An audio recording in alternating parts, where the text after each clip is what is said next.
Welcome back, MXGP fans. This is your weekly roundup of MXGP 2019 news that I could gather from around the internet. I'd like to thank everybody for the recent support of my channel. It's greatly appreciated. And if you haven't already, please consider subscribing after watching this video. Take a look at my channel. Lots of other videos on Supercross the Game, Dakar, and MotoGP 19. Thanks again for your support. Okay, down to business. MXGP 2019 track editor. No elevation for you. Pretty much we all know we weren't getting elevation changes in this iteration of the game. Kellen from Start Your Systems, he went to Austria for a press event with Milestone, and they pretty much confirmed they tested adding elevation to the track editor for about a week. That's all that they could afford to put into this development cycle. They came up with a few things, nothing really that they could release right now in this issue of the game. So that's it. No elevation in this iteration. Whether or not that'll come in the next game, which would probably be Supercross 3. I don't think it's really needed in Supercross 3. But MXGP 2020, never know. Could it be added as DLC or an actual patch to the game? Let's hope, but no good feelings on that until 2020 at least, I believe. And a shout out to Jake Ruiz, who he mentioned Excitebike 64 had a better track editor because you could add elevation. All right, so check out this track editor from this is from Excitebike 64 on the Nintendo 64 a long time ago. You can see they have these custom pieces you can add to the track, and you can adjust the elevation.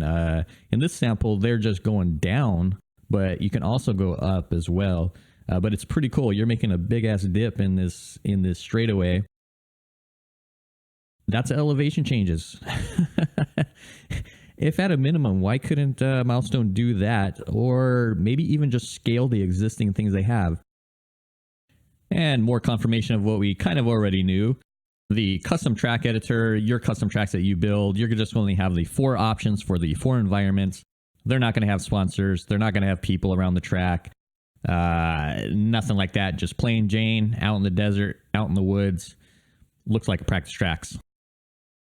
That's kind of disappointing to me because all that extra stuff, that really adds a lot to these tracks when you're riding on them, especially if you're going to have online racing. You know, you want to look like you're at a race, not just at somebody's practice track. Man, I really wish they could get that going. Again, let's hope that they can put more time into this editor and the next iteration's better. Right, in this last comment, somebody was just asking about the option to just, have pre-rendered corners made in the track editor as actual objects. And the same old, we've heard this response before. They're looking at various options and they'll see what they can implement. Let's hope they can do something. On to the AI. All right, everybody knows the AI realistic difficulty is not too difficult. Somebody asked a question about the neural AI system that was developed for MotoGP 19. This system, they created a neural network, and they could run the AI through hundreds of thousands of laps to have them, get better at racing in the different tracks and their behavior, etc. So the question is, can they adapt this to other games? From their comment here, it's definitely not going to be in MXGP 2019. But they feel confident that they can apply it to future titles. So let's hope they can do that. I have played MotoGP 19.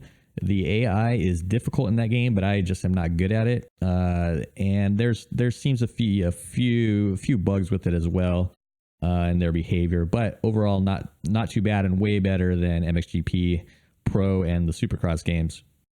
And again, Kellen from Start Your Systems, at the event, he was able to play a build of the game. And he did say that the AI was a lot better. They seem to be better trained at at taking different lines, and he did have trouble keeping up with them. So let's hope that's a good sign. Eventually we all learn our way around the physics systems, and we can eventually beat these AIs. But let's do hope they are better this time. All right, now last bit of news or commentary here. People have always asked, AMA Motocross, please. Well, we just got the AMA Nationals from Rainbow Studios for MX versus ATV All Out. There seems to be a big division in players of which game they tend to like. They either hate Milestone, they love them, they hate MX versus ATV, or they love them. And then there's those probably a few people that play both. Hopefully there's a lot more of us. So their response, they go on to say, you know, there's a lot of factors involved: money, licensing. They know that people want them to do it, at least a fraction of us. They're going to keep it in mind. They know we want it. But there's a lot more. I mean, Rainbow Studios has the license now. Who knows for how long, if it was just for this 1 year to do those national tracks for this particular game, or if they signed some kind of multi-year license. If that's the case, Milestone, even if they did want to do it, they wouldn't be able to even do it if it was especially an exclusive license to Rainbow Studios. So I don't know, guys. That one is far-fetched. It will probably be many years before Milestone could even do that for us. Even if that'd probably split their game sales off of MXGP if they released an AMA version of it. How many of you would buy the MXGP game? I don't know. Maybe you would, to play the additional tracks, and if you are a fan of MXGP, I don't know. Anyways, that's far-fetched for me, and that's all I got for this week. I hope you guys enjoyed this video. Again, I appreciate your support. Hit that subscribe button if you haven't already. Check out my other videos on the channel. Thanks again for watching. I'll talk to you on the next one.